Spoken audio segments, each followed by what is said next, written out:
बिस्मिल्लाहिर्रहमानिर्रहीम अस्सलाम वालेकुम। उम्मीद करता हूँ आप सब खैरियत से होंगे। आज जो हमारा टॉपिक है that is related to ACP.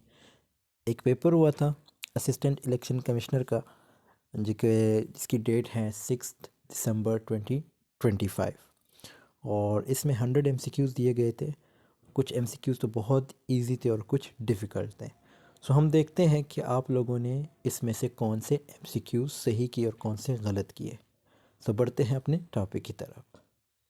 सबसे पहला MCQ जो दिया गया था that was synonym of abundant. Abundant का क्या मतलब है? कसीर यानी तादाद में ज़्यादा। तो इसका जो राइट ऑप्शन है वो है प्लेंटीफुल। दूसरा है correct punctuation. It's raining outside take an umbrella. देखो ये प्रेजेंट कंटिन्यूस टेंस है। इट इज़ यानी जब इट्स होता है तो इट इज़। इट के बाद अगर एपोस्ट्रोफी है so it means it is raining outside take an umbrella. बहुत से लोगों ने इट्स रेनिंग यानी इट के बाद एपोस्ट्रोफी को कंसीडर नहीं किया, डायरेक्ट एस देखा है और उसी को टिक किया है। फिर एक और सेंटेंस है neither of the boys is coming, neither of the boys are coming, neither of the boys were coming. So इसका जो राइट ऑप्शन है that is neither of the boys is coming. Best word his explanation was so lucid. Lucid का क्या मतलब है? खशान यानी बहुत ही खूबसूरत, बहुत ही बेहतरीन। तो उसकी जो एक्सप्लेनेशन थी वो बहुत ही बेहतरीन थी, lucid. Correct word if I had left earlier. देखो यहाँ पे कंडीशनल सेंटेंसेस की बात की गई है। तो if I had left earlier I would have, जब भी वुड हैव आएगा तो उसके साथ आपने हमेशा क्या लगाना है? Had plus that form of the verb. इसी तरह टाइप ऑफ क्लॉज की बात की गई थी। एक सेंटेंस दिया गया था, उसमें आपसे ये पूछा गया था कि ये कौन सी क्लॉज है। तो चार ऑप्शन थे जिसमें नाउन था, एडजेक्टिव था, डिपेंडेंट क्लास थी और इंडिपेंडेंट। तो इसका जो राइट ऑप्शन था वो इंडिपेंडेंट क्लास थी।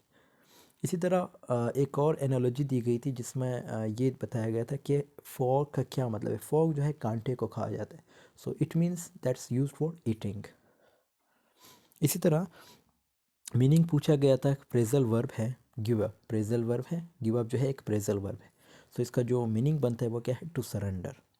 प्रपोजिशन पूछी गई थी कीन ऑन लर्निंग, जो है ये एक राइट ऑप्शन था। और करेक्ट स्पेलिंग्स की बात करें तो चार ऑप्शंस दिए गए थे। सो इसमें जो राइट ऑप्शन था वो था ए यानी अकोमोडेट, ACCOMMODAT। इसी तरह प्रिंसिपल यूजिंग रीजनिंग जो है कियास वर्ड जो है वो राइट है। कुरान कंपाइलेशन उस्मान रज़ी अल्लाह अन्हो के दौर में उस्मान रज़ी अल्लाह अन्हो ने की थी। इसी तरह स्ट्रिक्ट हेड स्कूल हनबाली है, ठीक है। सूरह नेम्ड आफ्टर प्रॉफिट यूसुफ अलैहिस्सलाम, ठीक है।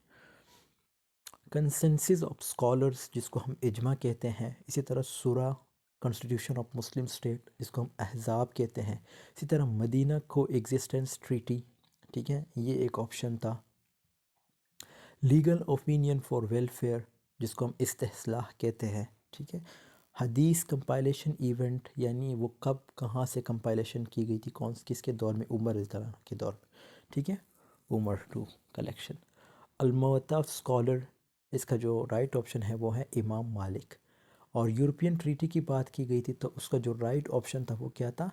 मैस्ट्रिक्ट। और एक और बड़ा ही इंपॉर्टेंट सवाल पूछा गया था कि G7 रिकग्नाइजिंग यानी फ़लस्तीन को किन ममालिक ने रिकग्नाइज़ किया था सितंबर 25 में जो हुआ। सो इसमें दो कंट्रीज़ मेंशन थे, बल्कि एक कंट्री इन्होंने लिखा था UK, कनाडा तो मेंशन आई थिंक था ही नहीं, क्योंकि एक UK था, फ्रांस था और साथ में जर्मनी और जापान। सो इसमें जो राइट ऑप्शन था वो UK था। WTO का क्या मतलब है? वर्ल्ड ट्रेड ऑर्गेनाइजेशन, जिसका जो मेन पर्पज़ है वो है इंटरनेशनल ट्रेड। इसी तरह यूरोपियन समिट होस्ट 2025 जो है यह किस मुल्क में जो है, किस मुल्क ने होस्ट किया था? बेल्जियम ने। 2015 में जो ग्रीन हाउस एग्रीमेंट था उस एग्रीमेंट को क्या नाम दिया गया था? Paris agreement. और रेड प्लैनेट को जो है वो मार्स कहा जाता है। लॉन्गेस्ट रिवर जो है वो हमारे पास नाइल है, ठीक है, जो कि इजिप्ट में वाक़या है। इसराइल कनाडा रिफ्ट जिसको नाइजर केस एरर कहते हैं। और चेंगटो इवेंट जो है ये एशियन है, ठीक है। रीसेंट एआई मॉड्यूल, ये भी पूछा गया था कि रीसेंट कौन सा एआई मॉड्यूल जो है इंट्रोड्यूस किया गया। सो वो था ChatGPT 4। और AJK का जो मौजूदा PM है वो कौन है? चौधरी अनवरुल हक है, ठीक है। तो नन ऑफ दीज तो नहीं है, लेकिन चौधरी अनवरुल हक जो है वो रिसेंटली KPK का सॉरी AJK का PM है। और नेशनल एनिमल पूछा गया था तो वो मारखोर है। और टॉप एशियन यूनिवर्सिटीज़ में 2 ऑप्शन थे, बल्कि 4 ऑप्शन थे, लेकिन 2 यूनिवर्सिटीज़ इसमें आ सकते थे, लम्स और क़ायद आज़म। तो बहुत से लोगों ने क़ायद आज़म भी लगाया, so Quaid Azam is also the right option and LUMS is also, but Quaid Azam is more accurate, ठीक है, because Quaid Azam will always on the top like about research, and they always have the best researchers or they always conduct the best research. इसी तरह GB का CM कौन है? खालिद खुर्शीद बिल्कुल नहीं है, ये ऑप्शन यहाँ पे गलत है। GB का जो मौजूदा PM है वह गुलबर ख़ान, ठीक है, गुलबर ख़ान। और उसका स्पेलिंग भी इन्होंने गलत लिखा था, गोबर ख़ान लिखा था, गोबर ख़ान, ठीक है, कि गोदर ख़ान लिखा था। इसी तरह L जो था वो नहीं था, सो उसका जो असल नाम है वो गुलबर ख़ान है। PM who moved objective resolution that was Liaquat Ali Khan, और वो रेजोल्यूशन कब दी गई थी? खैर वो अगला MCQ है। Architect of 1973 economic policy Mahbubul हक, और वो जो ऑब्जेक्टिव रेजोल्यूशन थी वो कौन से साल में दी गई थी? 1949 में। कश्मीर टू UN ईयर, देखो कश्मीर और पाकिस्तान और इंडिया की जो एक पहली वॉर हुई थी वो 1948 में हुई थी। किस पे? कश्मीर पे हुई थी। ये एक बड़ा MCQ इंपॉर्टेंट MCQ है। सो फिर यही केस जो है कहाँ लेके गया था? UN में, और वो ईयर कौन सा था? 1948 था। अमेंडमेंट रिस्टोरिंग पार्लियामेंट्री डेमोक्रेसी, उसको हम 8th अमेंडमेंट कहते हैं। फंडामेंटल राइट्स जो आर्टिकल 8 से लेके 28 तक में मेंशन है, फंडामेंटल राइट्स। इसी तरह UK election winning party conservative थी या लेबर थी, ये भी आपने मुझे बताना है, लेकिन I think it was conservative. So ये आप लोगों से मैं इस्लाह भी चाहूँगा यहाँ पे कि वाकई जो MCQs यहाँ पे मैंने लिखे हैं, जो मैं बता रहा हूँ, क्या ये 100% सही है या गलत है? इसमें आप लोगों ने मेरी इस्लाह भी करनी है, कमेंट सेक्शन में कर सकते हैं। इसी तरह हिजरा मंथ जो है वो रबीउल अव्वल है। और पाकिस्तान कब बना था न्यूक्लियर स्टेट? 1998 में, दैट्स सो इजी। इसी तरह फ़ाटा और KP जो है, फ़ाटा में KP कब बल्कि KP में फ़ाटा कब मर्ज हुआ था? सो यहाँ का जो राइट ऑप्शन है दैट इज़ 25th अमेंडमेंट। जो फ़ाटा है वो KPK में 25th अमेंडमेंट में जो है मर्ज किया गया था। राइट टू इंफॉर्मेशन जो है article 19 is the right option. Article 19 में ये बताया गया है कि आपने राइट इन्फॉर्मेशन देनी होती है। कैपिटल ऑफ यूक्रेन जो है वो कीवी है, ठीक है। First Pakistani Mount Everest climber Samina Baig है एक, और कियानी लड़की का नाम मेंशन था, so the right option is Samina bag.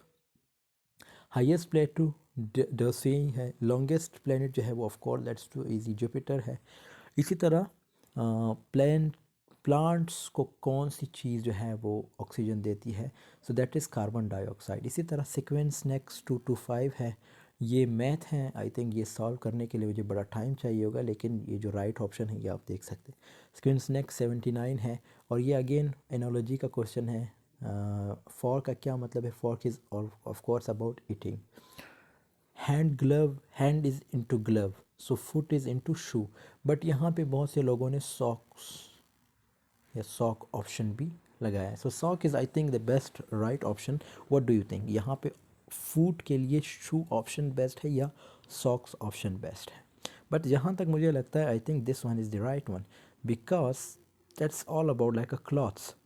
So the same shoe is to I can think socks is the right option. Odd one, ये जो है प्लास्टिक राइट ऑप्शन है। अब ये प्लास्टिक क्यों राइट ऑप्शन है? देखो वहाँ पे 4 ऑप्शन दिए गए थे, गोल्ड, सिल्वर और साथ में डायमंड। सो ये तीनों तो एक एक इन तीनों की एक अलग दुनिया है, ठीक है, बहुत ही महंगे और बहुत ही लाइक एक्सपेंसिव है। लेकिन प्लास्टिक जो है वो ओड वन था। इसी तरह ये जो मैथ का है, ये इसका जो राइट ऑप्शन था वो 6 था। उसके बाद है average of 10 and 20 is equal to 15। इसी तरह 25% ऑफ नंबर इज़ 20 to 80, और ये जो है इसका 77 है, दूसरे का 13 है, और इसका जो है 27 है, इसका 256 है, उसी तरह इसका जो है 8 है। और time for mean is equal to 12 hours. ये और MCQs कुछ इस तरह था कि अगर 6 बंदों को 8 घंटे लगते हैं किसी भी काम को मुकम्मल करने में, तो 4 बंदे को कितने लगेंगे? तो इसका जो राइट ऑप्शन था वो 12 आवर्स था। इसी तरह डिस्टेंस फ्रॉम स्टार्ट 4 किलोमीटर था, ठीक है, बहुत से लोगों ने 8 किलोमीटर लगाया होगा। ये जो है MCQs ये जैसे नॉर्थ वेस्ट ईस्ट का पूछा गया था, ठीक है। सो इसमें जो है कि वो स्टार्ट कहाँ से ले रहा है या कहाँ से लिया होगा उसने, सो 4 किलोमीटर। डिफेक्शन आर्टिकल 63A है। सेनेट सिस्टम प्रोपोर्शनल रिप्रेजेंटेशन है, ये भी is the right option. CEC appointment article 213 के तहत होता है। आर्टिकल 25 ऑल ऑफ दीज हैं, ठीक है। और 1973 कॉन्स्टिट्यूशन कब इन्फोर्स की गई थी? 14 अगस्त 1973 को, ठीक है। That's also the easiest one. President को कौन एडवाइस करता है? PM और साथ में उसकी जो कैबिनेट है वो एडवाइस करती है। बहुत से लोगों ने PM लगा है, तो PM is not is the right option. PM plus cabinet दोनों प्रेसिडेंट को एडवाइस करते हैं या एडवाइस देते हैं। Constitution article count 280, president as head of state, कौन से आर्टिकल में ये बताया गया है कि भाई प्रेसिडेंट जो है वो हेड ऑफ स्टेट है? तो आर्टिकल 41 है। Article 10A right to fair trial. Article 220 assistant EC में है, ठीक है। प्रोवाइडेड राइट फंडामेंटल राइट्स की बात की गई। यहाँ पे 4 राइट्स ऑप्शन दिए गए थे, तो इसमें जो राइट ऑप्शन था वो था फंडामेंटल राइट्स। पार्लियामेंट जो है वो कंसिस्ट करता है किस चीज़ पे? नेशनल असम्बली और सेनेट पे। सेनेट के जो मेंबर्स है वह 104 है। अच्छा, यहाँ पे आप लोग मेरी इस्लाह ज़रूर करें, 96 मेंबर्स हैं या 104 है? अगर 104 है तो 104 जो बाकी मेंबर्स हैं ये भी सूबों के हैं या फेडरल के? इसी तरह इलेक्शन आफ्टर टर्म एक्सपायरी जो है वो 60 डेज़ है। Senate vacant seat election 30 days है। सेक्शन 9 जो है वो पोल वॉइड है। और इसी तरह सेक्शन 95 रिकाउंटिंग है। Scrutiny by returning officer. Section 25 disciplinary action. इसी तरह सेक्शन 10 जो है कंटेम्प्ट पावर्स है। वुमेन टिकट्स जो है वो 15% है, बहुत से लोगों ने 15% भी लगाया है, लेकिन जो है ये 5%। इंट्रा पार्टी इलेक्शन इंटरवल जो है वो हर 5 साल के बाद इलेक्शंस होते हैं, ठीक है। 5 साल जो है वो गैप दी जाती है। गैप नहीं, आई मीन लाइक दूसरी पार्टी ने जो है, पहली पार्टी ने रूल करना होगा, फिर अगर किसी और ने इलेक्शन लड़ना है तो वो 5 साल उसको वेट करना होगा। RO appeal appellate tribunal. इसी तरह केयर टेकर फंक्शंस जो है उसके 2030 में जो है उसके फंक्शंस बताए गए कि अगर कोई केयर टेकर PM आता है तो उसके क्या क्या फंक्शंस होंगे। सो सेक्शन 230 में ये सब कुछ बताया गया है। ट्रिब्यूनल अपील जो है सुप्रीम कोर्ट। इस तरह टेक्निक्रेट जो है उसे 20 साल के एक्सपीरियंस होना चाहिए। CM election by provincial assembly, ठीक है। और ये कहते हैं कि जो किसी भी सूबे का CM है वो किस तरह आता है, तो वो प्रोविंशियल असेंबली के थ्रू आते हैं। Code of conduct exception non political government officials. Elections act adopted October में।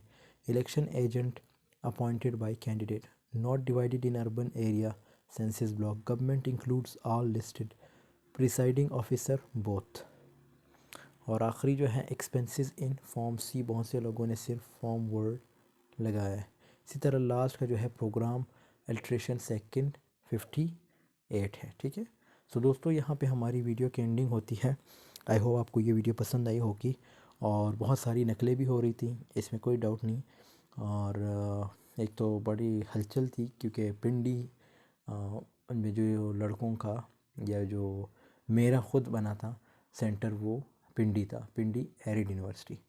सो यूनिवर्सिटी तो बहुत अच्छी थी, मैं वहाँ पे घूमा फिरा भी हूँ, लेकिन टेस्ट जो है वो नॉर्मल था, इतना मुश्किल भी नहीं था, लेकिन नकलें बहुत ज़्यादा थी। सो कभी कभार तो मुझे लग रहा था कि भाई ये जो है ऑलरेडी बिकी हुई सीटें। अल्लाह खैर करे, बस आप लोगों की मेहनत है और आप लोग टेस्ट दे चुके हैं, अपने लिए और हमारे लिए भी ज़रूर दुआ कीजिएगा। अल्लाह हम सबको कामयाबी दें और खुश रहे, आबाद रहें। मिलते हैं आपसे नेक्स्ट वीडियो में, तब तक के लिए अल्लाह हाफ़िज़, टेक केयर।